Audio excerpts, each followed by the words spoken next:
जय जय श्री राम। कुछ भाइयों ने मुझसे बोला है कि आप अभद्र भाषा ना बोलें, तो मैं आपसे पूछना चाहता हूँ, अगर आपको बैगन की सब्ज़ी अच्छी नहीं लगती है और लगातार सिर्फ बैगन ही बने तो आपको क्या करते हो? सच बताना। कलेश करते हो ना? उसी तरह से ये समाज मेरा एक परिवार है। तो आप लोग जो कर रहे हो वो बिल्कुल ही अनुचित है। ये आप भी जानते हो और हम भी जानते, प्रशासन भी जानता और नेता भी जानता है। आज नुक्कड़ पे दो टुच्चे खड़े होते हैं, बेटियां कॉलेज जाती हैं, आती हैं, उसे तंग करते हैं, गंदे कमेंट पास करते हैं और हम लोग देखते हैं। ऐसा कोई नहीं कह सकता है कि मैं नहीं देखता हूँ। देखते हैं और ये कहते हैं ये फलाने की है, मुझे क्या करना। जब आपकी जाती है तो फलाना वाला बोलता है कि इसकी है, मेरे को क्या करना। तो हम सब की बेटियां बिगड़ती जा रही हैं।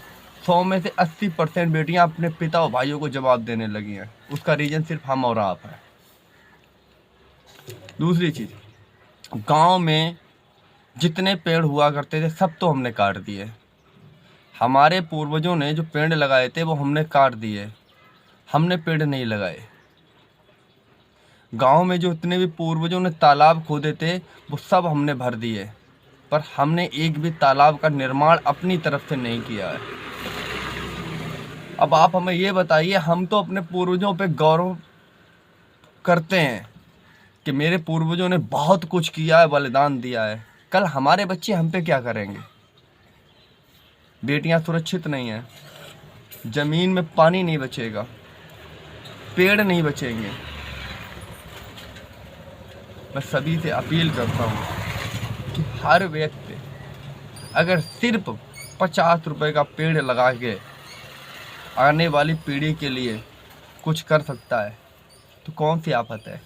गुटखा खा लोगे, सिगरेट पी लोगे, दारू पी लोगे, लौंडियाबाजी में खर्च कर लोगे, मोटरसाइकिल में पेट्रोल फूक लोगे, कार में पेट्रोल फूक लोगे, मॉल में जाके शॉपिंग कर लोगे, लेकिन एक 50 रुपए का पेड़ नहीं लगा सकते हो, चाहे वो नेता हो और चाहे आम जन हो।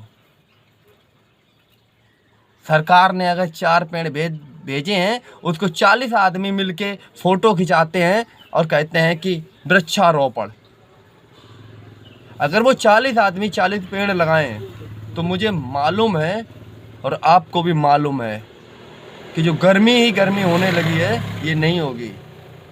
4 महीने होते हैं बरसात के, 4 महीने गर्मी के, 4 महीने सर्दी के, कुछ भी नहीं बचा है, सिर्फ गर्मी बची है। अब कितनी सर्दी होती है, कितनी बरसात होती है, सबको मालूम है। और इसका कारण, इसका यानी कि प्रभाव क्या है? फसलें नहीं हो रही हैं कायदे से। जो गेहूँ 10 क्विंटल 8 क्विंटल कटते थे, आज 2 क्विंटल कटने लगे हैं, 2.5 क्विंटल कटने लगे हैं। जिस आलू की पैदावार बढ़िया होती तो आलू की पैदावार कम हो गई, जिस गन्ने की पैदावार बढ़िया होती है गन्ने की पैदावार कम हो गई है। उसका रीज़न है सिर्फ मानसून। अब मानसून को बढ़ाने का कार्य हम कर सकते हैं, आप कर सकते हो।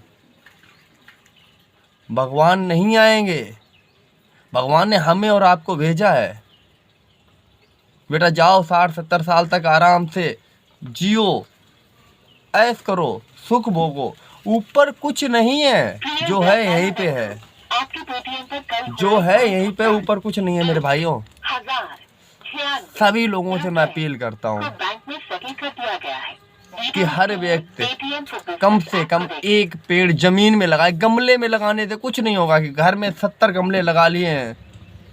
अरे हम तो रोज वृक्ष लगाते हैं, हम तो रोज पेड़ लगाते हैं, पर गमले में लगा लिए, अपनी बालकनी में रख दिया, उससे कुछ नहीं होना है। एक पेड़ हर व्यक्ति जमीन में जरूर लगाए, जिससे आने वाली पीढ़ी को कम से कम सांस तो मिल सके।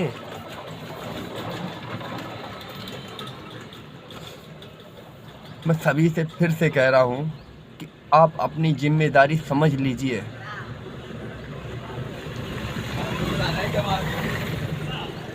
कृष्ण भगवान सुदर्शन चक्र लेके नहीं आएंगे, राम जी धनुष बाण लेके नहीं आएंगे, हनुमान जी गदा लेके नहीं आएंगे आप लोगों के बीच में। हम में और आप में ही है वो सब। एक पेड़ हर व्यक्ति लगा दे तो आने वाली पीढ़ी के लिए जल भी होगा, वृक्ष भी होगा, फल भी होंगे, फूल भी होंगे और अच्छी सांस लेने के लिए ऑक्सीजन भी होगी।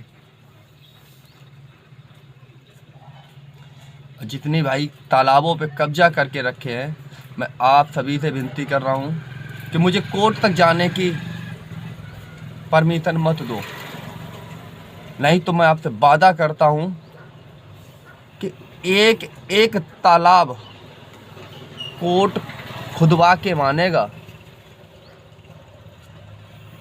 इसीलिए मैं कहता हूँ विधायिका महोदय, कायमगंज विधानसभा में मेरा गांव है, मैं घर है, मेरा देश है, सब कुछ है, जहाँ से मेरा जन्म हुआ है, जहाँ पे मेरी मृत्यु होगी। सबसे पहले मैं कायमगंज विधानसभा की विधायिका से कहना चाहता हूँ कि आपने यदि तालाबों पर ठोस कदम नहीं उठाया तो मैं आपकी होर्डिंग बनवा के अपनी सारी गाड़ियों में पीछे लगा दूंगा, भ्रष्ट विधायक। समझ लेना कि अगली बार प्रधानी के चुनाव के लिए भी आप नहीं जा सकते हो विधानसभा में।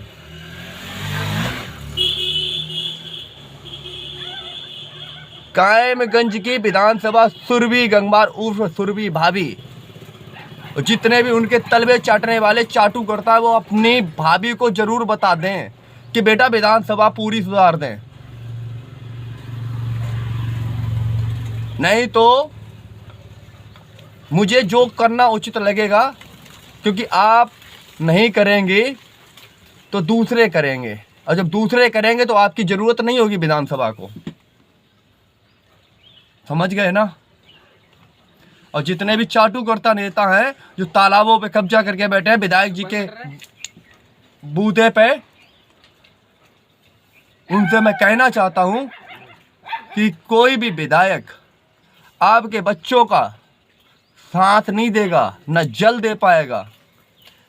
समझ गए ना? वो हमें और आपको ही करना है। इसलिए विधानसभा कायमगंज के सभी भाइयों से मैं अपील करता हूं कि आपके यहाँ दुनिया भर की नर्सरी खुली हुई है, फिर भी गांव में पेड़ नहीं है। कितना दुर्भाग्य है। पूरे देश में जहाँ के पेड़ जाते हों, उसी विधानसभा में पेड़ों की संख्या कम होती जा रही हो। कितनी शर्मिंदगी है। सबके भाई मित्र हैं नर्सरी वाले, कोई 5,000 का पेड़ नहीं देगा।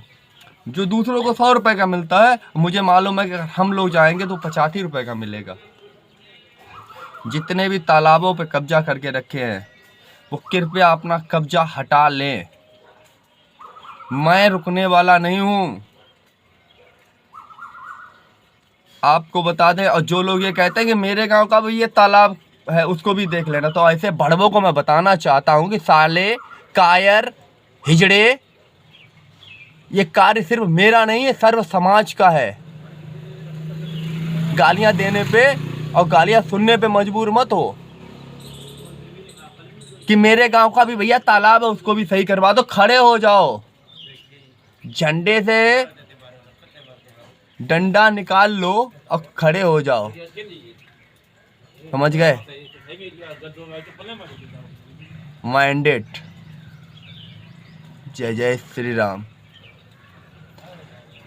ये सांसें मिली है ना, तो भड़वागिरी करने के लिए नहीं मिलती हैं। हमारे पूर्वजों ने बहुत बलिदान दिए हैं, सर कटाए हैं, धड़ लड़ गए हैं,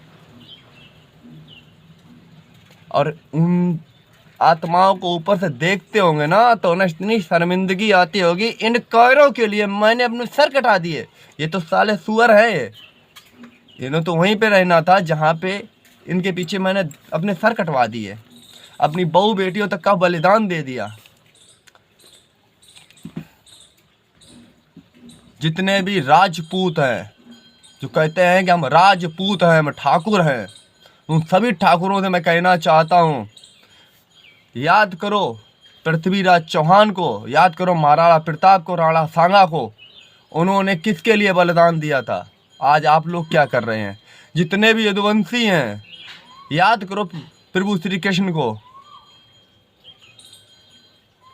एक चीज बताएं, जितने भी पूर्वज हुए हमारे इस धरातल पे, ना तो उन्होंने जाति देखी ना धर्म देखा, उन्होंने सिर्फ अपना कर्म किया है। और आज हम चाहते हैं कि वो ही कर्म हमें भी करना होगा आने वाली पीढ़ी के लिए। और मुझे उम्मीद है जितने भी भाई मेरी बात को समझ जाएंगे उन सबका साथ मिलेगा मुझे। और हमें उम्मीद भी है कि 100 में से 20% ही कायर हैं। जय श्री राम।